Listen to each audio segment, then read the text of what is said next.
Hello everybody. In this video we're going to address one of the more controversial points of C#, and that is the var keyword. Now, like tabs versus spaces, usage of the var keyword in C# can be the flashpoint for flame wars between devs.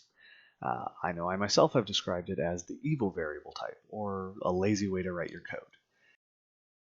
There are cases where that is true, and there are developers where that is true. However, there is a time and a place for the var keyword, and it wouldn't have been implemented in C# if it didn't serve some kind of purpose. So today we're going to take a look at var and its uses. Now, a quick note, I'm going to mention and write some code that utilizes LINQ, or the Language Integrated Query technology that's part of C#. According to the official docs, this is a set of technologies that integrates the ability to perform queries directly in C#. This is different than database queries, which require typically their own language and an external resource like a SQL database. This is a query tool built directly into C# for being able to perform searches on your data and variables using familiar C# syntax and IntelliSense. It's very much a first-class language construct, just like classes, methods, all that. It is part of C#. All right, let's go ahead and let's get started. First, to make sure these examples work right, since I said we're going to be using LINQ, we need to go ahead and add the using statement for LINQ. Now, the var keyword isn't as bad as you've been led to believe. Yes, I did just say that, and I will stand by it. Okay? Var declares a variable's type implicitly. If I had int x with a value of 5, that's explicitly declaring the variable as an int. If I write var y equals 7, I'm implicitly declaring the variable as an int. The compiler knows that it's an int, and at compile time, it's essentially going to become the same thing, a strongly typed int variable. If you mouse over these, you'll see it understands that int x is a 32-bit signed integer. If I mouse over var here, it knows that this var is implicitly a 32-bit signed integer. So once my program is compiled, these are both going to be strongly typed variables. They're both going to be ints. It's not going to matter. There will be no difference for the executing application. Now, var types are meant to be used as method-scoped variables, meaning you can declare them in a method, and they are meant to exist only within that method. Let's go ahead and example here, static void input, and I'm going to start typing var. Notice here that IntelliSense is right now trying to tell me that you can't use var. var isn't an option. I don't know what you're trying to do here. If I tried to go ahead and force it, it'll tell you var cannot be used. And you'll see the error. The contextual keyword var may only appear within a local variable declaration or in script code. Okay? I can't declare var as the a parameter type. However, I could go ahead and declare it as an int as the actual parameter, and then back up here, I could declare, or I could call input, and then pass it a var variable, and that's okay because the implicit type of y is an int, and the input method is expecting an int. So the on-the-fly compilation check that goes on in C# and in Visual Studio knows this is going to go ahead and be valid. This is okay.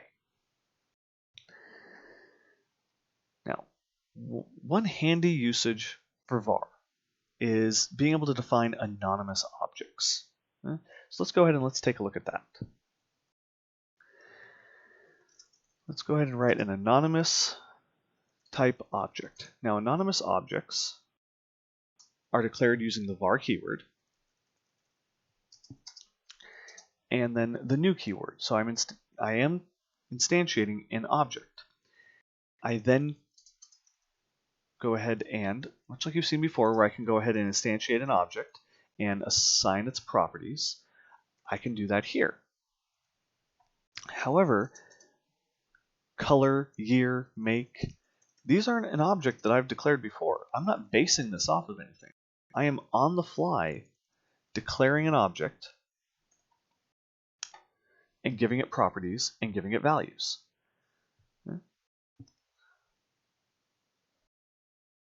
Anonymous type properties, on their own, it might not make sense why I really want to do this. What good is this? Other than it can allow for you creating some clean code, code that's easier to read. Creating on-the-fly objects might help in terms of being able to organize your code and use properties as opposed to having to constantly refer to pieces of an array or a collection you're defining on the fly. Okay.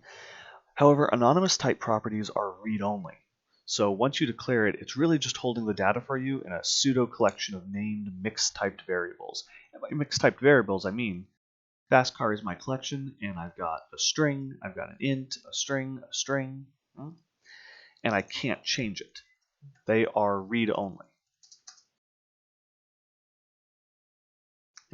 You mouse over, it'll tell you property or indexer cannot be assigned to. It is read-only. However, going back to what I said before, there is a time and a place where var and anonymous properties can be really useful. That's mostly seen with LINQ. Let's go ahead and let's do a quick declaration of a new object. Okay? Down here at the bottom, I'm going to declare class student. And it's just a quick and dirty example here. I've got a class student with a bunch of public properties, ID, name, age, email. Okay? 2 ints and 2 strings. Now back up here in my example code, let's go ahead and, so we can see where this example is going, so we're going to be using LINQ. I'm going to create a list of students called students. Okay? And now I'm going to go ahead and drop in a bunch of students here. Okay? Visual Studio is, of course, making these really long, but just so you can kind of see what it looks like for how we have done it in past videos. Okay. This should look familiar to everyone. Okay. Declaring a new student object, and then I am, during the declaration, I am instantiating an instance of it, and I am assigning its properties. Okay, and I do that for 3 more students here, or 2 more students here. So I've got a total of 3. Now, they've all got a different name, different age, different email, and a different ID. 1, 2, 3. Okay? So far this is familiar. I have a list. It is of an explicit type, student. Okay? And I have a bunch of student objects in this student list. Now let's go ahead and var students above. Okay? So I'm going to declare var, a variable of type var. I'm going to call it students above. And this is where we're going to write some LINQ here. From s in students, where s.id is greater than 1, select new s.id, s.email. And what we're saying here is, essentially, for each student in students, okay, now because we're just saying give me everything that's in students, and for each one of them assign it to s, we don't have to tell it the data type, we're letting it go ahead and infer that. Where the student's ID is greater than 1, select that student object. Okay, so I want to include it in my selection. And however, I'm not selecting the whole object. I'm saying on the fly, declare me a new object. A new anonymous object that has these 2 properties, ID and email, and they should come from the current selection's ID and email. So if you scroll back up here to where we declared an anonymous object, you'll see we have new, and then our properties with their values. Yeah. What's going on here is we are essentially creating a bunch of vars that are being stored in a var. Now if you go ahead and you mouse over students above, you'll see right there that it says it is going to implicitly create an IEnumerable. Up here on list, lists are based upon IEnumerables. IEnumerable is your base collection object. So it's going ahead and implicitly taking our selection of data from our collection and storing it as anonymous variables using the new keyword in a var collection. Why is this handy? It's that I can go ahead and I have a collection of data that I've pulled, okay? And that would be all of this. And I want to go ahead and I want to create a smaller collection that only contains the properties I need. Okay? It's fine for whatever my future purposes are that it's read-only. Okay? And I go ahead and store that in a variable. In the past examples that we've done, we've gone ahead and said, okay, let's create a whole nother list. And let's go ahead and do a for each loop and pull out all of the students that meet these requirements and store them in a new list. We have a bunch of information we don't need, like we only want ID email, but we're also going to have their age, we're going to have their name. You might have to go ahead and do that here. You might do it in a for each loop. You might create another method. You might make it something that's built into the student class. However, instead, we could go ahead and do it right here using anonymous objects and the var keyword. Yeah.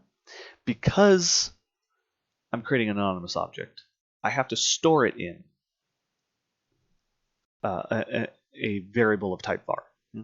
So the two go hand in hand. Now, lastly, let's go ahead and I want to loop through this collection. I'm going to go ahead for each var student in students above. You know, I can loop over a var collection, an IEnumerable, using the var keyword.